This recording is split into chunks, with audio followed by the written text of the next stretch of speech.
கேள்வி ஒன்றாக இருந்தாலும் பதில் எப்படியா இருக்கான், ஆளுக்கு ஏற்ற மாதிரி மாறுபடும். நேரில் வந்துட்டால் என்ன பண்ணிடலாம், எல்லா கேள்வியும் கேட்டு தெளிவாக.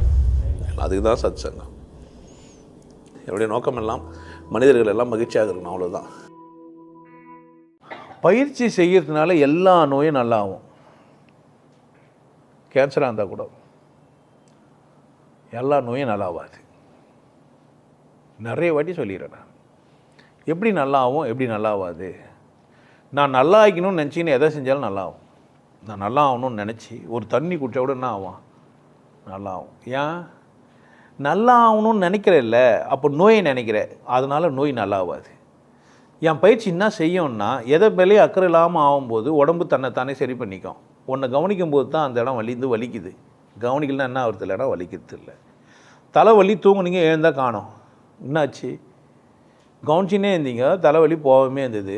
கவனத்தை விட்டுட்டீங்க, தூங்குனீங்க, உடம்பை விட்டுட்டீங்க, நல்லாயிடுச்சு. என் பயிற்சி உங்களை விடுதலை உணர்வை உண்டாக்கும். அப்படி உண்டாக்குறதுனால பேசும். இப்போ என் பயிற்சி திக்குவாய் நல்லாக்குன்ட்டு பண்ணிவிட்டு 10 நாள் பண்ண ஒன்றும் திக்குவாய் குறையிலன்னுவேன். அந்த எண்ணத்தில் பண்ணக்கூடாது. கம்முனே பயிற்சி பண்ணால் திக்குவாய் போயிட்டுருக்கோம், போயிட்டே இருக்கோம். ஆனால் உனக்கு திக்குவாய் திரும்ப வரும் திமிரில். திக்குவாய் வந்தது 2 காரணத்தினால. ஒன்று பயம், இன்னொன்று திமிரு. நிறைய நினச்சிட்டு பேச முடியல, நிறைய பேசணுன்ற நினப்பு, அதனால் திக்கும். எப்போ திக்கும்? உள்ளே நிறைய யோசிப்பீங்க, வெளியே உங்களால் என்ன பண்ண முடியாது, ஒன்று எல்லாத்தையும் டெலிவரி பண்ண முடியாது, வார்த்தைகள் இல்லை, அதனால் திக்கும். பயந்துட்டீங்க, அதனால் திக்கும். திக்குவாய் 2 காரணம். ஒன்று பயம், ஒன்று உள்ளே நிறைய வச்சுங்கிறான், வெளியே நிறைய பேச நினைக்கிறான், பேச முடியலன்றதுனால கம்மியாக பேசுகிறான், அதனால் திக்குது. 2 தான். பயம் யாரும் எப்போ பண்ணது இல்லை, எதிர்க்கிறவனால இல்லை. திமிரு எதிராளிக்கு எதுவும் தெரியாது. நான் ஒரு திக்குவாய் உள்ளவரை தெரியும், யாருலாம் நான் சொல்ல. ஆனால் அவர் ரொம்ப பயத்தில் தான் பேசுங்கிறான்னு நினச்சா, அவனை பார்த்தா திமிரில் பேசி திமிரில் திக்கினுக்குது அவருக்கு. பயிற்சி ஒழுங்காக பண்ணால் போயிடும், நிச்சயமாக அது போயிடும். அப்புறமா இப்போ திக்குவாய் போயிடும்னு நான் உங்கள்கிட்ட உபதேசம் வாங்கினேன், பயிற்சி பண்ணது. திக்குவாய் போல அப்படி சொல்ல முடியாது. மருத்துவர்கிட்ட போய் அப்படிலாம் நிற்கிறது இல்லை. நம்ம ஏதோ ஒரு நோய்க்கு போகிறோம், ஒருத்தர் என்ன பண்ணிடுறாரு, டிஸ்க் அன்லோகேட்டட் ஆகிடுச்சுன்ட்டு போய்க்கிறாரு. அவன் தைக்கும் போது ஸ்டீல் பிளேட்டை தள்ளி வச்சு தைச்சிட்டான். திரும்ப ஆப்ரேஷன் பண்ணுறதுக்கும் திரும்பவும் காசு கேட்குறான். பண்ணது தப்பு அவர். திரும்ப ஆப்ரேஷன் பண்ணுறதுக்கும் காசு என்ன பண்ணுறாரு, கேட்குறாரு. புரியுதா? இதையும் இவருக்கு என்ன பண்ணுறாரு, கொடுக்குறாரு. ஏன் அங்கே பேச முடியாது? மார்வெட்டில் கூட கடையில் இல்லை தங்க கடையில் போயிட்டு வியாபாரம் பேச மாட்டான். இந்த காய்கறி விற்கிறாரில் அவர்கிட்ட போய் என்ன பண்ணுவான், 4 ரூபாய்க்கு கொடு, 3 ரூபாய்க்கு கொடுன்னுவான்.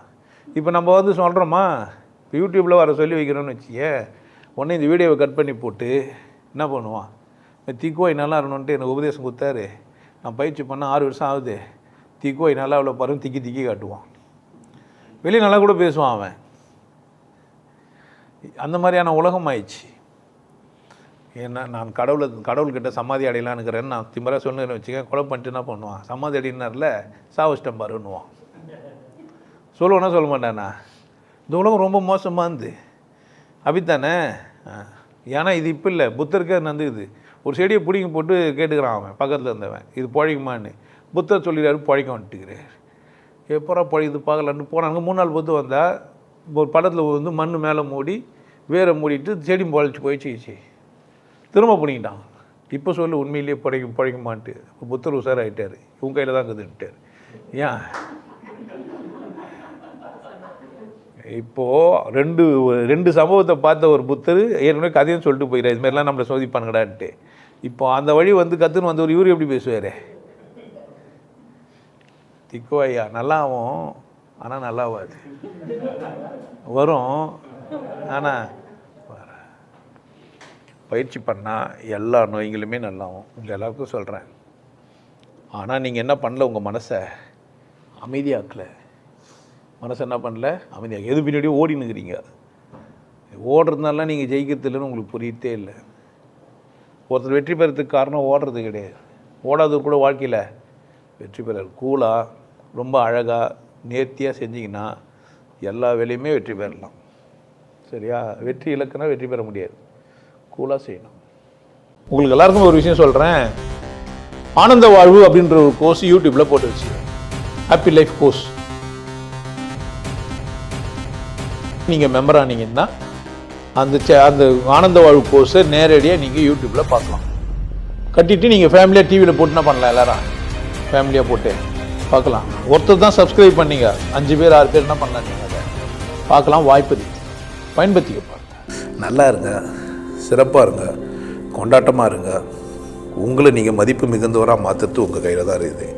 நல்லா இருங்க. நான் ஒரு வாய்ப்பு என்னை பயன்படுத்திக்கலாம். நல்லது.